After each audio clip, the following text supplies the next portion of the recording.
All right, last audience members are coming in. I'm coming in, closing the door, and I'm taking my seat over there, which means we have clearance and can begin the show. Yeah.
If you've never had the good fortune of seeing a tobacco field, then you'll have to take my word.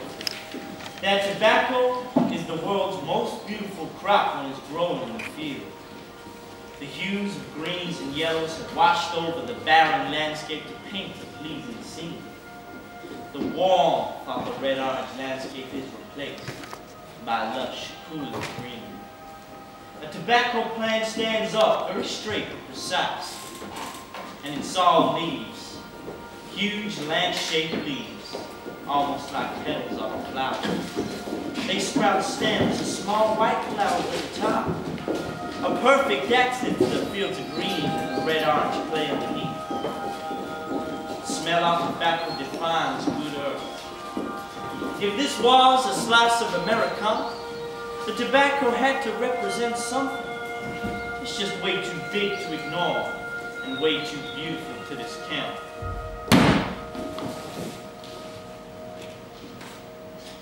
Judge McCoy, ladies and gentlemen, Richard Boken smoked Marlboros. I smoked Lucky Strikes. I could have been him, and he could have been any one of us. The time frame that we're going to be concentrating on here is roughly 1950 to the present day. So that's over 50 years. And during that time, I'd just like you to remember, keep it in your heads as we run our way through this, 20 million Americans died because they smoked. And there's an empty chair. my client is too sick to be here. But I want to paint a picture for you. I want to explain that when he was born, coincided with a time that in America, in excess of half of all the men smoked. A lot. It was a different time, a different place. It's a place that you cannot imagine now. But a place in which my client was born, and a place that is responsible for his relationship with cigarette smoking right up until this very moment. And I'm going to show you things I know you've never seen. I mean, during the days, on television, on the Today Show, people smoked. In the night, on the Tonight Show, people smoked. In public buildings, in courthouses, exactly like this one. The jurors and the lawyers during the break, they went outside and they smoked. Smoking was everywhere. Smoking was allowed everywhere. Smoking was expected. And Richard Boken, as it turned out, just happened to be born at exactly a time when smoking was glorified and a thing to do.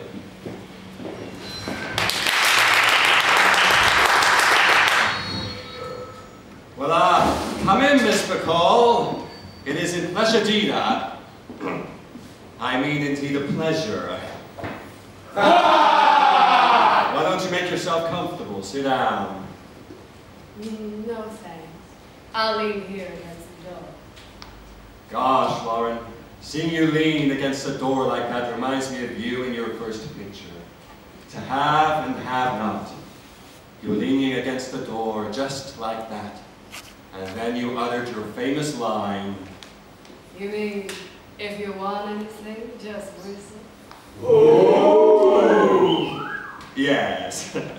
Yes. Did you, Shall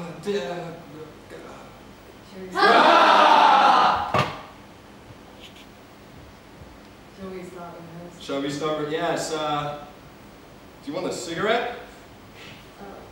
Why, yes.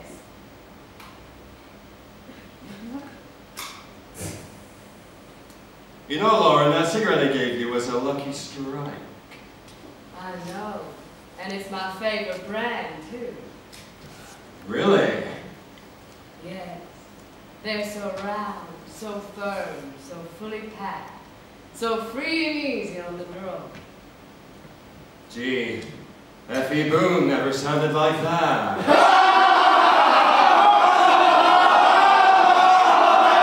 Oh, Lauren, I could just imagine you in a bathing suit holding up that big tobacco leaf. And did you know, Lauren, Lucky Strikes are made of that smoother, that more mild tobacco. Well, what do you know? And I thought Mother told me everything. Well, live and learn. You must have learned a lot.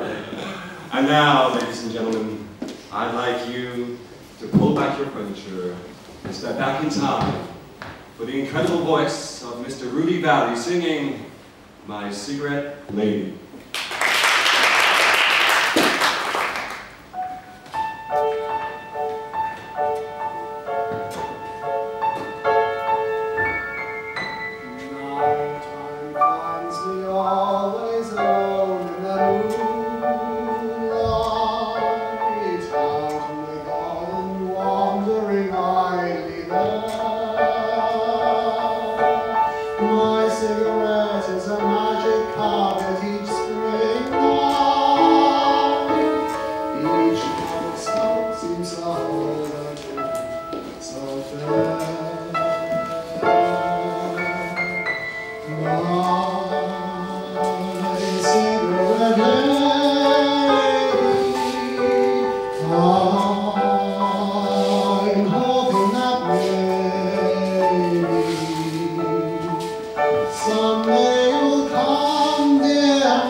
in college.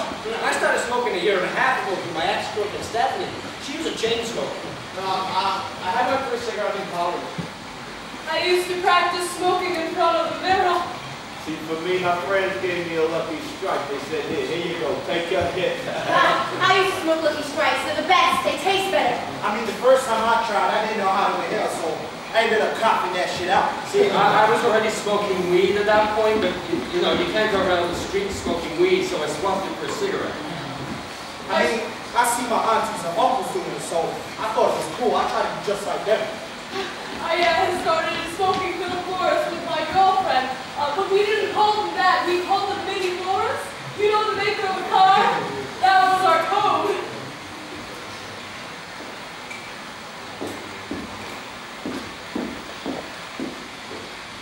You know, I feel like there's this monkey see, monkey do effect that we have, right?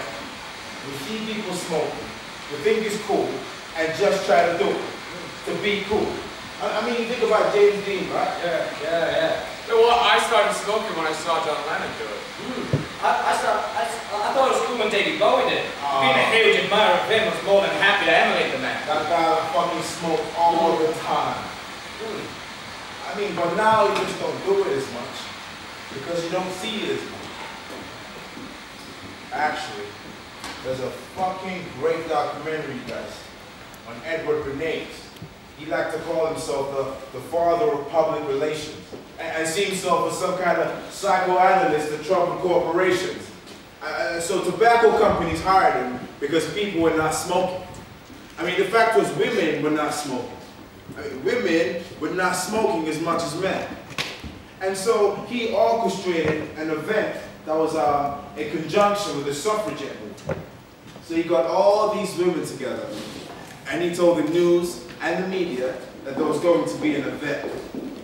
So he got all these suffragettes to come out, and they all at the same time pulled out their cigarettes and they lit them up.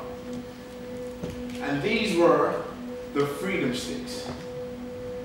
And it was this freedom stick that was liberating women to smoke like men.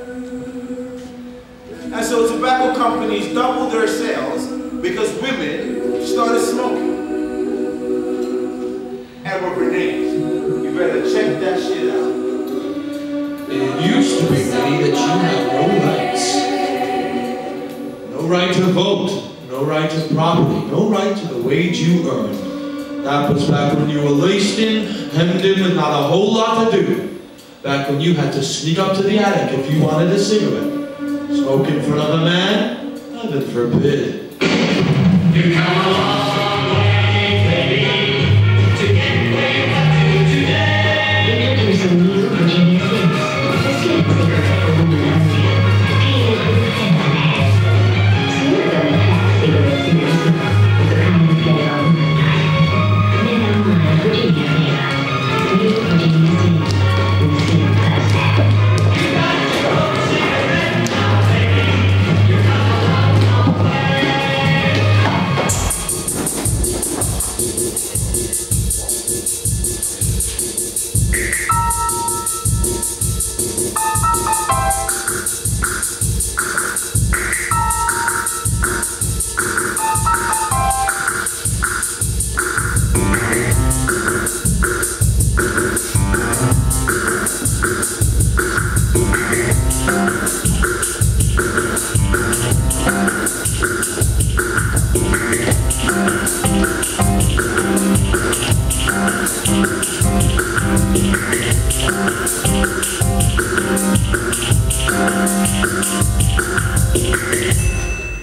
Yeah, Marie, she started in like the 30s.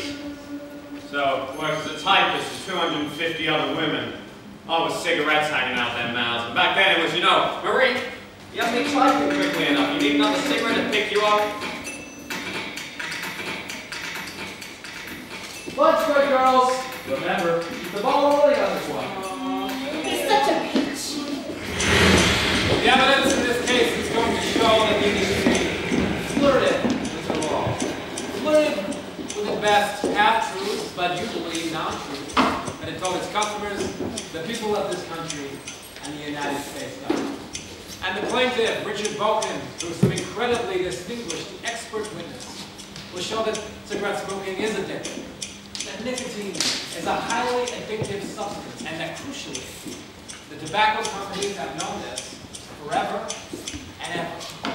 The tobacco companies use advertising, and they do this in a million different ways. They show you a beautiful picture of Christmas. Everybody's happy, there's love, there's presents, maybe there's wealth, and there's a cigarette. Friends, it looks so bright and colorful under your Christmas tree, and it's such a welcome gift. You know, enjoyment is all a matter of taste, and the fact of the matter is, Lucky stays Better! cleaner, smoother, Fresher. The advertising is really what got them hooked. It was one of the things that supported the idea that cigarettes were really wonderful, really great, really cool.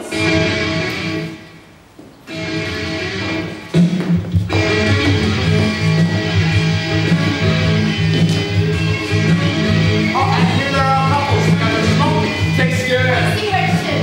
Hey, come on, guys, we're gonna miss the picture. Oh, wait, It all supports the idea. Shows them all belong together. And of course, the law Where the flavor is. very popular because it's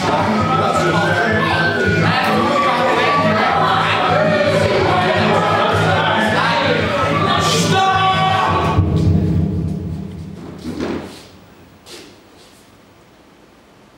May I continue? Yes, of course.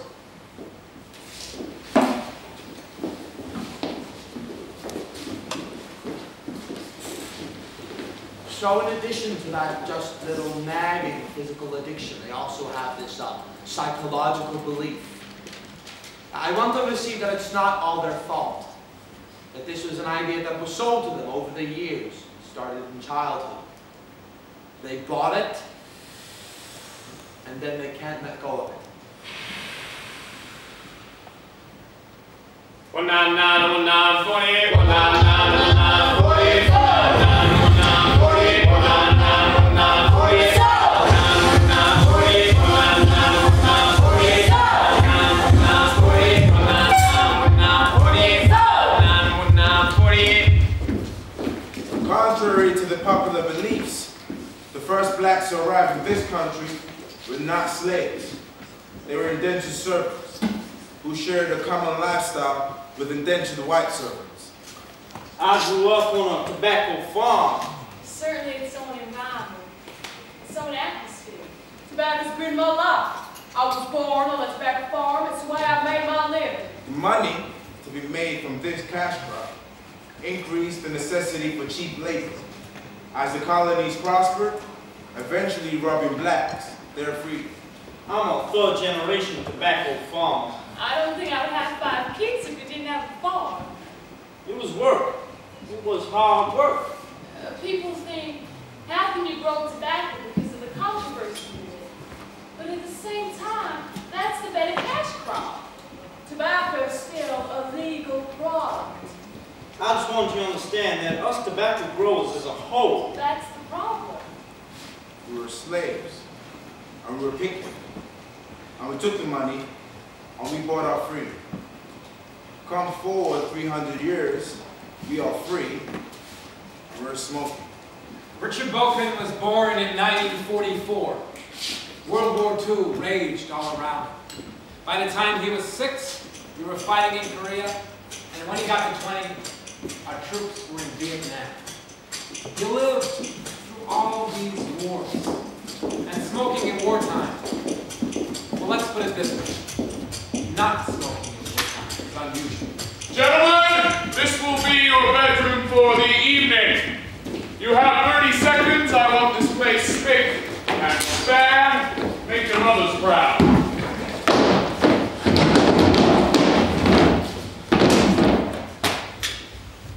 You asked me what we need to win this war. women.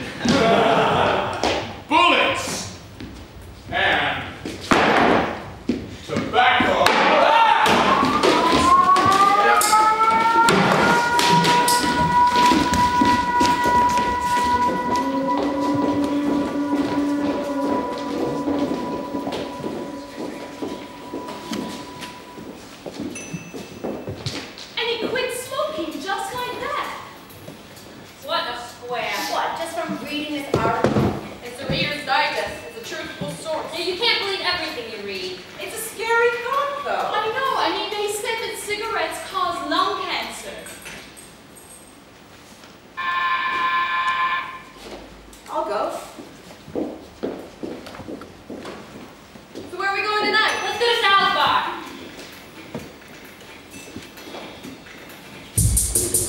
Gentlemen,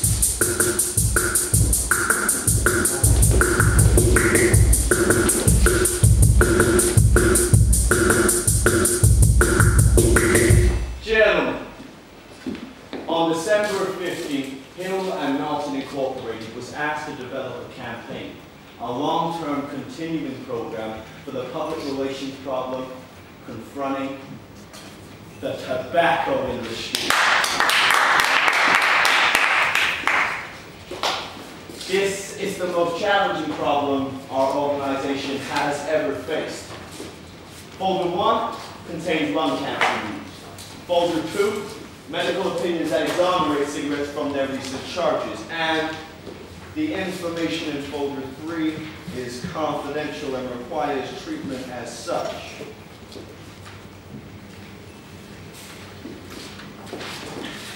Now, the attitude of the men we must deal with is important for us to understand. At the moment, they feel thrown for a loop. The days of bright promotion claims are finished. Suddenly, they must produce one simple fact. The burden of proof is shifted. It is no longer up to the scientists to prove that cigarettes cause lung cancer. It is the duty of all concerned to prove that they do not. And that's exactly what no one individual in this whole world can prove. Do they accept the principle that public health is paramount? Everyone agrees to that principle. However, they tend to overlook the fact that the stakes for the public are even larger than that of the tobacco manufacturer. So they might not be forgiven. If their approach to this problem is stemmed from an eagerness to protect their own earnings, if they twist the research of medical science into a device to save stockholders, they might not be forgiven. Well, the fact is that anyone who's a heavy smoker is not going to benefit himself now by following your panic. He might as well go on enjoying his smoke with a full assurance that if any cancer causing agent is ever really found in tobacco, the manufacturers will quickly eliminate. Will they be willing to issue a statement spelling that out? A statement to smokers. A statement to cigarette smokers. To cigarette smokers, a statement. A frank statement. A frank statement to cigarette smokers. A frank statement to cigarette smokers. Recent reports on a theory that smoking is in some way linked to lung cancer a matter of deep concern to us. We believe it is in the public interest what we're going to do about it. How can we identify tobacco? How can we identify tobacco industry concern for the public good? Facts. The facts, false assurances. The facts are reassuring enough in this moment of uncertainty, scientific uncertainty. But look, 22,000 people die of lung cancer in the U.S. this year. No, that's 22,000 too many. Well, then give up smoking if you want to. But you're much more likely to die from tuberculosis. That's 24,000 deaths annually. An automobile accident. 36,000 deaths annually. Or heart disease. 500,000 deaths annually. So let the scientists do the work. Gentlemen, there is only one problem. How to free Americans. How to free them from that guilty fear that is going to arise deep in their biological depths every time they light a cigarette. How to help them go on smoking and playing and eating and driving in automobiles and living a good life every day. That, gentlemen, is the unexampled nature of the challenge to this office. Many people have asked us what we are doing to meet the public concern aroused by recent reports on the theory that cigarette smoking is linked with, in some way linked with lung cancer. Here's the answer. Here's the answer. Recent reports on experiments with mice have given rise to the wide publicity of the theory that cigarette smoking is in some way linked with lung cancer in human beings.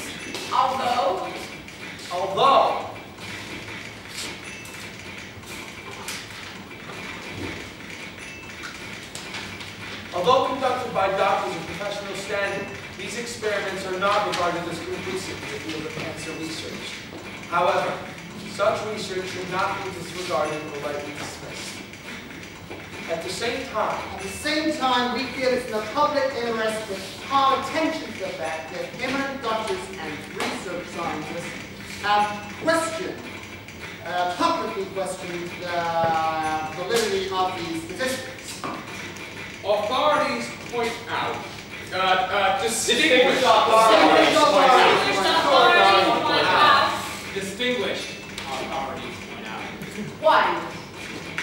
The medical research of recent years has indicated many causes of possible causes of lung cancer. Two. That there is no agreement among the authorities regarding what that cause is.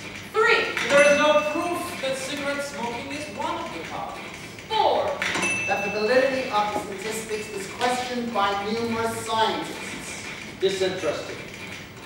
Disinterested in the cigarette industry. Many people have asked us what we are doing to meet the public's concern. Here's the answer. We are pledging aid and assistance to the research effort into all phases of tobacco use and health. For this purpose, we are establishing a joint industry group. This group will be known as Tobacco Committee. Tobacco Industry Committee. Tobacco Industry Research Committee.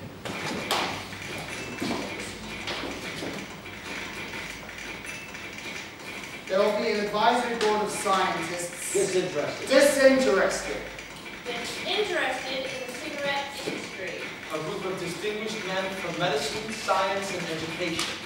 We accept an interest in public health as a basic responsibility, paramount to every other consideration in our business. We believe that the products that we make are not injurious to people's health. We always have and always will cooperate closely with those whose job it is to safeguard the public health. This statement is being issued because we believe the people deserve to know where we stand on this matter and what we intend to do about it. This is the way the world ends. Not in the bag, but with. This document was published in 450 newspapers all over the United States, simultaneously, all on the same day. This frank statement was designed to reach the American people.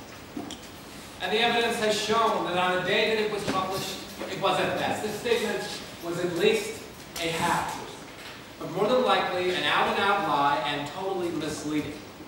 And the evidence has shown that the tobacco industry, during the times in question, from the 1950s right up until this instant, never accepted an interest in people's health as their basic responsibility ever. It's true that babies born from women who smoke are smaller, but they're just as healthy as babies born from women who do not smoke. And some women prefer having smaller babies. Anything can be considered harmful. Applesauce is harmful if you have too much of it. Well, let me put it this way. The people who eat applesauce die. The people who eat sugar die. The people who smoke cigarettes die. Does the fact that the people who smoke cigarettes die demonstrates that cigarette smoking is the cause? The doctors here will tell you that certainly by 1954, there was no real doubt that smoking was injurious to people's health.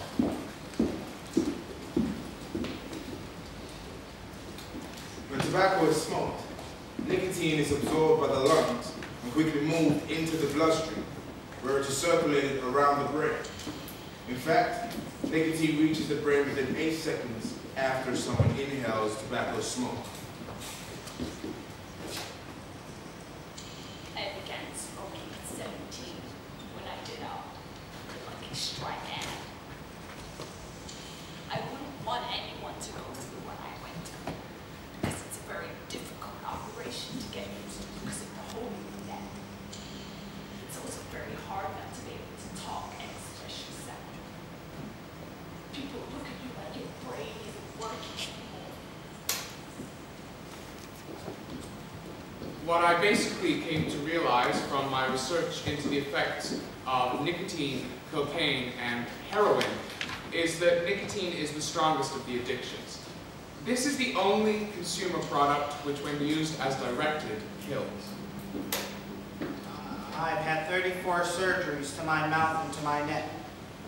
Doctors have had to cut off half of my tongue and do 34 different surgeries to my mouth and neck to get rid of the cancer I have. Depending on the type of cancer, we have something called silent toxicity. And what this means is that within the cancer cell, will actually produce a poison. So say we have a balloon of acid, right? And I put it over your head and I pop this balloon, and the acid comes out and starts eating your head. Well, that's exactly how cancer works.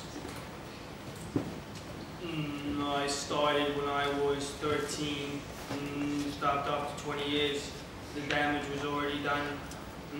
Running, jogging, walking, lifting heavy items. I'm out of breath really, really, really fast. COPD is basically an obliteration of the alveoli. So if you look at a healthy lung, you've got lots of lovely little pockets interconnecting. Whereas if you look at a diseased lung, lots of the pockets are obliterated. So eventually they go on smoking, and then they can't walk up and down stairs, and then they have to be on oxygens and drugs, or homebound or wheelchair bound. We've all seen them, haven't we? Hey, doctors! What are you smoking? Camels! 199, 198,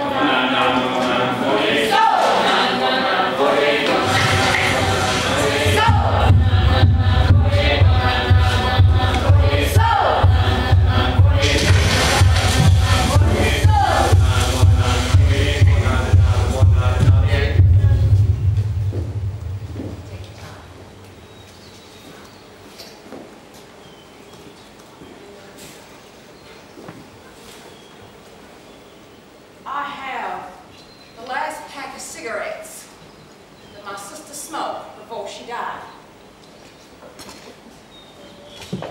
I have the last cigarette pack my husband had before he died. And I have the last pack my son smoked before he died.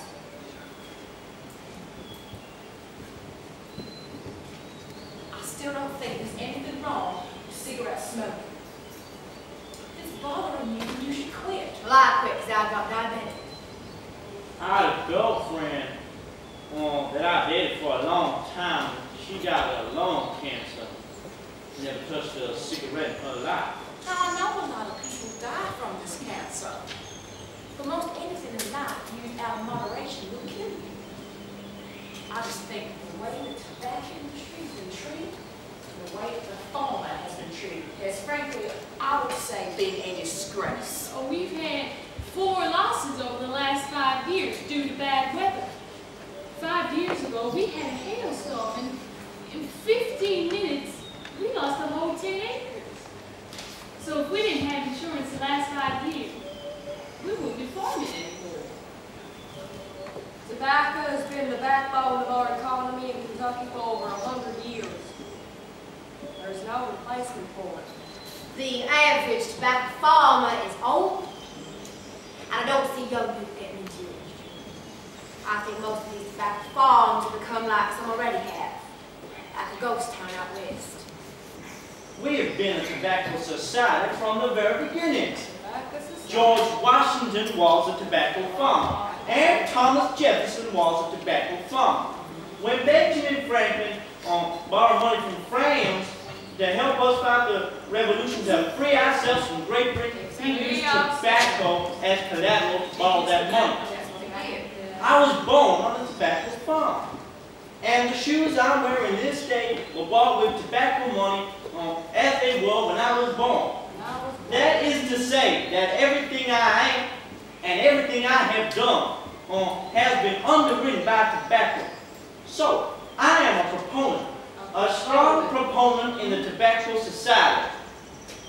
The good thing about tobacco is that for me, for Billy Higgins, that I grew up with it, I love the culture. Tobacco simply is just another element in our society that some people love and some people hate. Now, as far as the smoking and health situation is concerned, I don't smoke.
tobacco industry tells you that it does not want your children to smoke, that's a big lie.